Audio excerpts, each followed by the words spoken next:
안녕하세요. 사연라디오 DJ입니다. 오늘의 사연은 서울에 거주하시는 30대 초반 여성분께서 보내주셨습니다. 결혼과 믿음 그리고 선택에 대한 이야기입니다. 이 사연은 사랑 이야기라기보다는 어떤 사람을 선택했는지에 대한 기록에 가깝습니다. 그리고 그 선택이 어떤 욕망에서 시작됐는지, 어떤 합리화를 거쳤는지, 결국 어떤 결과를 낳았는지를 담은 기록입니다. 사연자는 30대 초반의 여성입니다.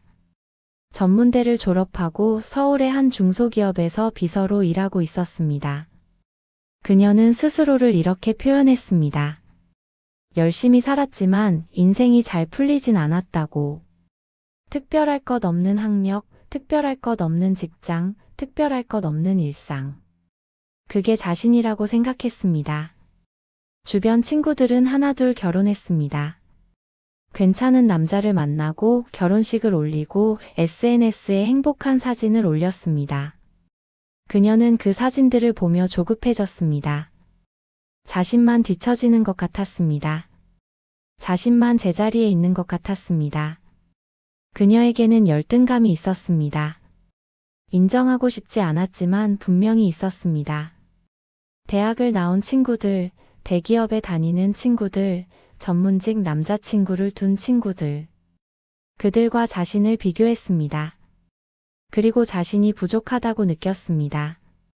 그녀가 그를 처음 만난 건 회사 건물 1층 카페였습니다. 같은 건물 사람들이 자주 이용하는 곳이었습니다. 그는 그런 사람들 중 하나처럼 보였습니다. 정장 차림에 서류 가방을 들고 여유로운 표정으로 커피를 주문했습니다. 그가 먼저 말을 걸었습니다. 같은 건물에서 일한다고, 법률사무소에서 일한다고, 변호사라고 자신을 소개했습니다. 그녀는 그 말에 긴장했습니다. 변호사. 그 단어가 주는 무게가 있었습니다. 사회적 지위, 경제적 안정, 지적 능력.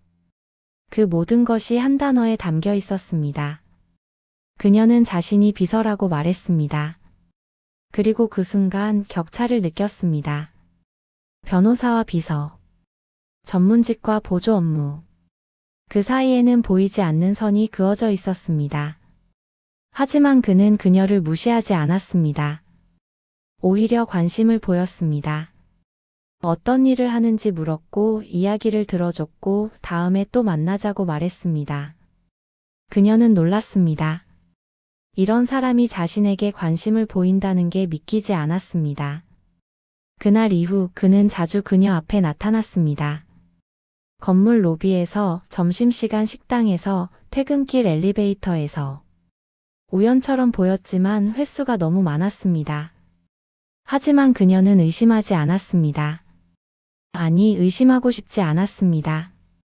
그녀는 그를 좋아하게 됐습니다. 정확히 말하면 그가 대표하는 것들을 좋아하게 됐습니다. 변호사라는 직업, 안정된 수입, 사회적 인정. 그와 함께 있으면 자신도 그런 세계에 속할 수 있을 것 같았습니다.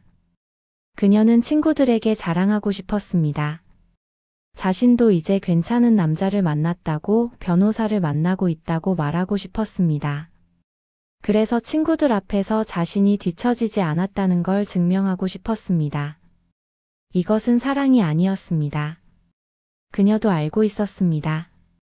하지만 인정하지 않았습니다. 사랑이라고 믿고 싶었습니다. 그래야 자신의 선택이 정당해 보였기 때문입니다. 그는 모든 것을 연출했습니다. 말투부터 달랐습니다. 법률 용어를 섞어가며 이야기했고 어려운 단어를 쓰면서도 그것을 자연스럽게 풀어 설명했습니다. 사건 이야기를 했고 법원에 다녀온 이야기를 했고 의뢰인 상담 이야기를 했습니다. 구체적이었고 설득력이 있었습니다.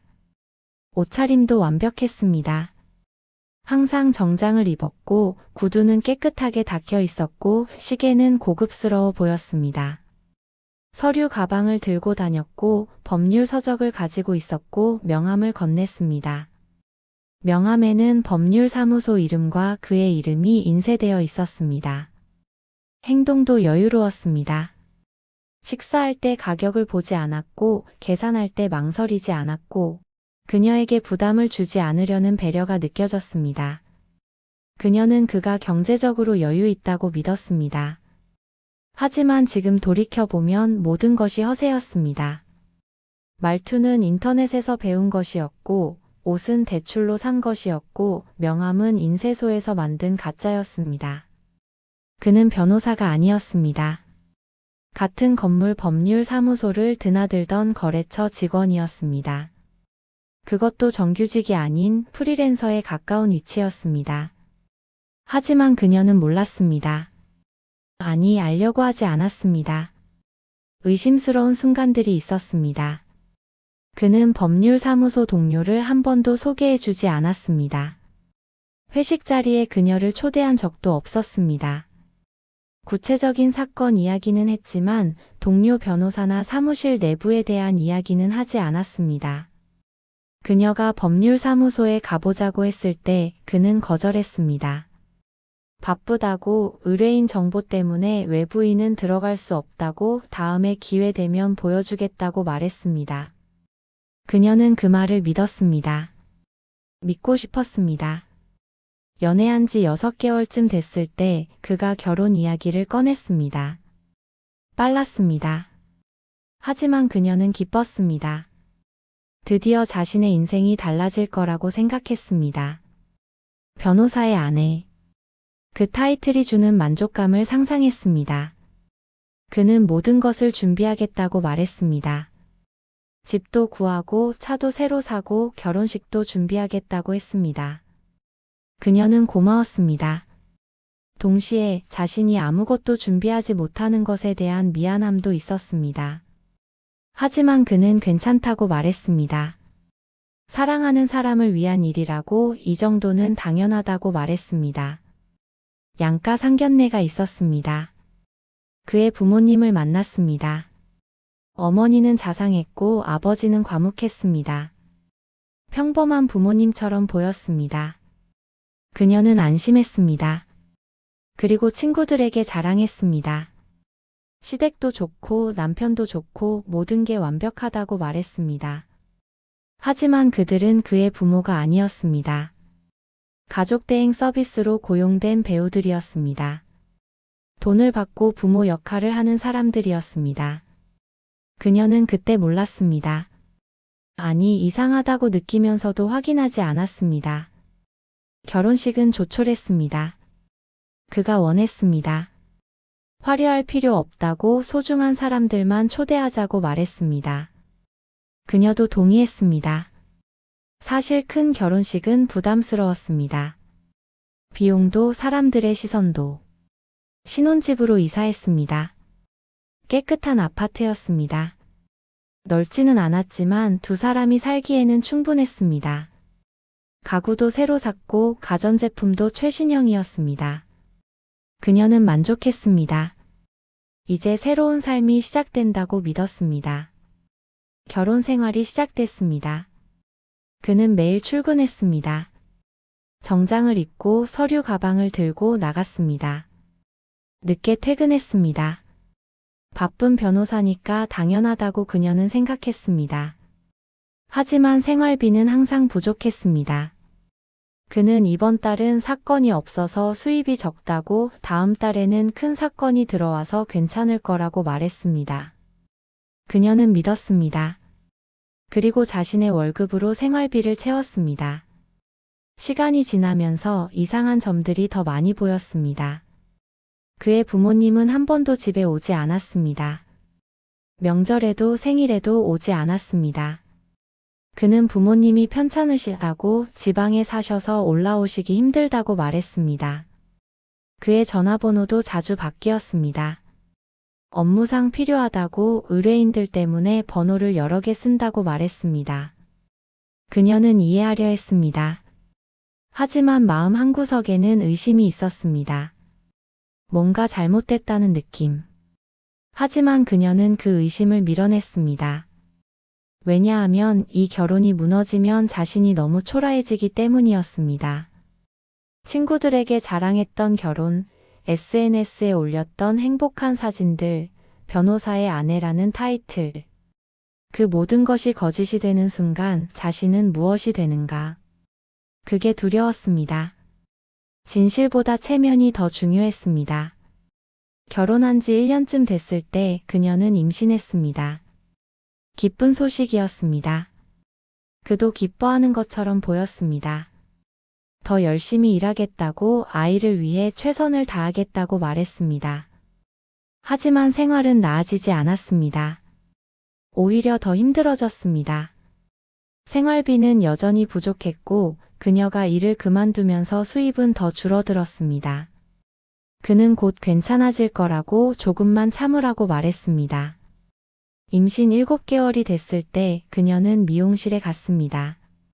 출산 전에 머리를 정리하고 싶었습니다. 평소 다니던 곳이 아니라 집 근처의 새로운 미용실이었습니다. 샴푸를 하는 동안 익숙한 목소리가 들렸습니다. 시어머니의 목소리였습니다. 그녀는 눈을 떴습니다. 거울 너머로 시어머니가 보였습니다. 옆자리에 앉아 있었습니다. 그런데 이상했습니다. 시어머니는 다른 여성과 함께 있었고 그 여성을 딸이라고 부르고 있었습니다. 자연스럽게, 친밀하게. 마치 진짜 엄마와 딸처럼. 그녀는 얼어붙었습니다. 남편에게는 여동생이 없었습니다. 외동이라고 들었습니다. 그런데 시어머니는 분명히 다른 여자를 딸이라고 불렀습니다. 그녀는 가만히 지켜봤습니다. 시어머니와 그 여성은 머리를 하면서 이야기를 나눴습니다. 평범한 모녀의 대화였습니다. 편안했고 익숙해 보였습니다. 그 장면이 그녀에게는 너무나 낯설었습니다. 머릿속이 복잡해졌습니다. 저 여자는 누구인가? 왜 시어머니는 저 여자를 딸이라고 부르는가? 혹시 남편에게 여동생이 있는데 숨긴 건가? 아니면 저 여자가 먼 친척인가? 아니면 자신이 잘못 들은 건가? 하지만 아무리 생각해도 이상했습니다. 시어머니는 그 여자를 너무나 자연스럽게 딸이라고 불렀습니다. 처음이 아닌 것처럼, 익숙한 것처럼. 그녀는 미용이 끝나자마자 미용실을 나왔습니다. 시어머니와 마주치고 싶지 않았습니다. 집으로 돌아오는 내내 불안했습니다. 뭔가 잘못됐다는 느낌이 점점 커졌습니다. 집에 도착해서 그녀는 시어머니에게 전화를 걸었습니다. 하지만 번호가 바뀌었다는 안내만 들렸습니다. 언제 바뀐 건지 몰랐습니다. 남편에게 물었습니다. 어머니 전화번호가 바뀌었냐고. 남편은 잠시 뜸을 들이다가 최근에 바뀌었다고, 자신도 새 번호를 아직 받지 못했다고 말했습니다. 그 대답이 이상했습니다. 어머니 전화번호를 아들이 모른다는 게 말이 되는가? 그녀는 더 이상 참을 수 없었습니다. 확인해야 했습니다. 그녀는 인터넷을 검색했습니다. 그리고 발견했습니다. 가족 대행 서비스. 결혼식, 상견례, 명절 등의 가족 역할을 대신해주는 서비스. 배우를 고용해서 부모님, 형제자매 역할을 하게 하는 것. 그 순간 모든 것이 명확해졌습니다. 시어머니는 고용된 배우였습니다. 미용실에서 본 여자는 그 배우의 진짜 딸이었습니다. 상견례에 왔던 시아버지도, 결혼식에 참석했던 친척들도 모두 고용된 사람들이었을 가능성이 높았습니다. 그녀는 남편의 직장을 확인하기로 했습니다. 그가 일한다던 법률사무소에 전화를 걸었습니다. 그런 변호사는 없다는 답변이 돌아왔습니다. 그녀는 다시 물었습니다. 혹시 퇴사한 건 아니냐고. 하지만 답은 같았습니다. 그런 사람은 근무한 적이 없다고. 그녀는 믿을 수 없었습니다. 아니, 믿고 싶지 않았습니다. 하지만 확인해야 했습니다. 남편이 퇴근한다는 시간에 건물 앞으로 갔습니다. 임신 7개월의 몸으로 무거운 배를 안고 남편을 기다렸습니다. 남편은 그 건물에서 나오지 않았습니다. 그리고 시간차를 두고 바로 옆 건물에서 나왔습니다. 평범한 회사원 복장이었습니다. 서류 가방도 들고 있지 않았습니다. 변호사처럼 보이지 않았습니다. 그녀는 남편을 따라갔습니다. 지하철을 탔고 그녀도 같은 칸에 탔습니다. 남편은 그녀를 알아보지 못했습니다. 임신한 아내가 뒤를 따라오고 있다는 걸 상상도 하지 못했을 겁니다. 남편은 한 건물 앞에서 내렸습니다. 작은 사무실 건물이었습니다. 간판을 보니 무역회사였습니다. 남편은 그 건물로 들어갔습니다. 1시간쯤 지나서 다시 나왔습니다. 이번에는 다른 사람들과 함께였습니다. 그녀는 더 이상 따라가지 않았습니다. 이미 충분히 확인했습니다. 집으로 돌아왔습니다. 남편의 물건들을 뒤졌습니다. 명함을 찾아냈습니다. 거기에는 변호사가 아니라 다른 직함이 적혀 있었습니다. 무역회사 영업사원. 그녀는 집을 확인했습니다. 등기부등본을 떼어봤습니다. 집은 남편 명의가 아니었습니다. 월세였습니다. 남편이 집을 샀다고 말했던 건 거짓이었습니다. 차도 확인했습니다. 할부였습니다. 그것도 연체 직전이었습니다. 모든 것이 거짓이었습니다. 직업, 집, 차, 가족. 남편이 보여줬던 모든 것이 허상이었습니다. 그녀가 사랑했던 사람은 실존하지 않았습니다. 변호사도 안정된 수입도 좋은 가정도 모두 연출이었습니다. 그녀는 그제야 깨달았습니다. 자신이 사랑했던 건 사람이 아니라 이미지였다는 것을. 변호사라는 타이틀, 안정된 미래, 주변에 자랑할 수 있는 결혼. 그것들을 사랑했던 것입니다. 남편이 집에 돌아왔습니다. 평소처럼 웃으며 인사했습니다. 그녀는 아무 말도 하지 않았습니다. 그저 남편을 바라봤습니다. 이 사람이 누구인지 알 수 없었습니다. 그녀는 물었습니다. 당신은 누구냐고. 남편은 당황했습니다. 무슨 말이냐고 되물었습니다. 그녀는 모든 것을 쏟아냈습니다. 미용실에서 본 것, 확인한 것, 알게 된 것. 남편은 부인하려 했습니다. 하지만 증거가 너무 많았습니다. 결국 남편은 인정했습니다. 울지도 않았습니다. 그저 담담하게 말했습니다. 모든 것이 거짓이었다고. 자신은 변호사가 아니라고. 집도 차도 자신의 것이 아니라고. 부모님도 고용된 배우였다고. 그녀는 물었습니다. 왜 그랬느냐고.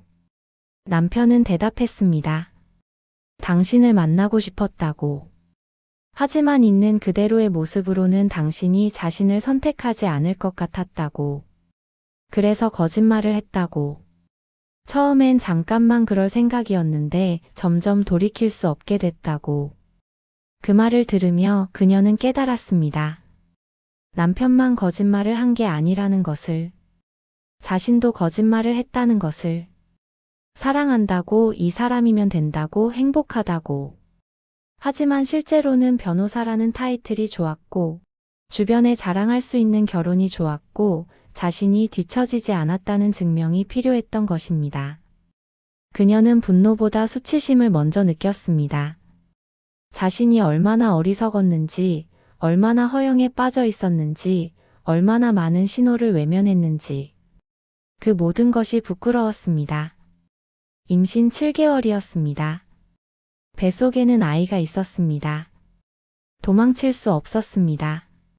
이혼하고 싶었지만 아이를 혼자 키워야 한다는 현실이 두려웠습니다. 부모님에게 말하고 싶었지만 자신이 얼마나 어리석은 선택을 했는지 인정하기가 부끄러웠습니다. 하지만 남편과 함께 살 수는 없었습니다. 신뢰가 완전히 무너졌습니다. 아니, 신뢰는 처음부터 없었습니다. 서로가 서로에게 거짓말을 했습니다. 남편은 직업과 가족을 속였고 그녀는 감정을 속였습니다. 그녀는 짐을 쌌습니다. 친정으로 돌아갔습니다. 부모님에게 모든 것을 말했습니다. 부모님은 화를 냈습니다. 동시에 딸을 감싸 안았습니다. 그녀는 그때 처음으로 울었습니다. 자신이 얼마나 어리석었는지, 얼마나 많은 것을 놓쳤는지. 이혼 서류를 보냈습니다. 남편은 서명했습니다. 저항하지 않았습니다. 어쩌면 그도 지쳐 있었을지 모릅니다. 거짓을 유지하는데 아이는 혼자 낳았습니다. 친정 어머니가 옆에 있어줬습니다. 출산 후 그녀는 아이를 보며 생각했습니다. 이 아이에게는 거짓말하지 않겠다고, 있는 그대로를 보여주겠다고, 허영으로 선택하지 않겠다고. 지금 그녀는 혼자 아이를 키우고 있습니다.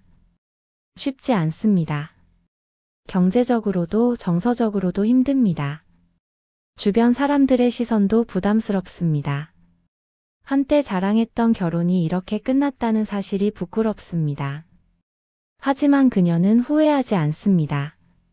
아니, 후회는 하지만 그 후회를 받아들이기로 했습니다. 자신이 어떤 선택을 했는지, 왜 그런 선택을 했는지 명확히 알게 됐기 때문입니다. 그녀는 사연 끝에 이렇게 썼습니다. 자신이 후회하는 건 그를 만난 게 아니라 사랑이 아닌 것을 사랑이라고 믿었다는 것이라고. 그를 있는 그대로 보지 않고 보고 싶은 모습만 봤다는 것이라고. 의심의 신호들이 있었지만 체면 때문에, 허영 때문에 외면했다는 것이라고. 그리고 이렇게 덧붙였습니다. 남편만 잘못한 게 아니라고. 자신도 잘못했다고. 사랑이 아닌 욕망으로 선택했고, 진실보다 체면을 중요하게 여겼고, 그 대가를 지금 치르고 있다고. 허영이 만든 선택은 언젠가 무너집니다. 허세로 쌓은 관계는 진실 앞에서 무너집니다. 그리고 그 잔해 속에서 우리는 묻게 됩니다. 내가 사랑했던 건 사람이었나, 아니면 내가 만들어낸 환상이었나? 이 사연은 누군가에게 속았다는 이야기보다 속고 싶었던 마음에 대한 이야기였을지도 모릅니다. 여기까지가 오늘의 사연이었습니다. 오늘의 사연 어떠셨나요? 의견을 댓글로 남겨주세요. 그리고 모두 편안한 시간 보내시길 바랍니다.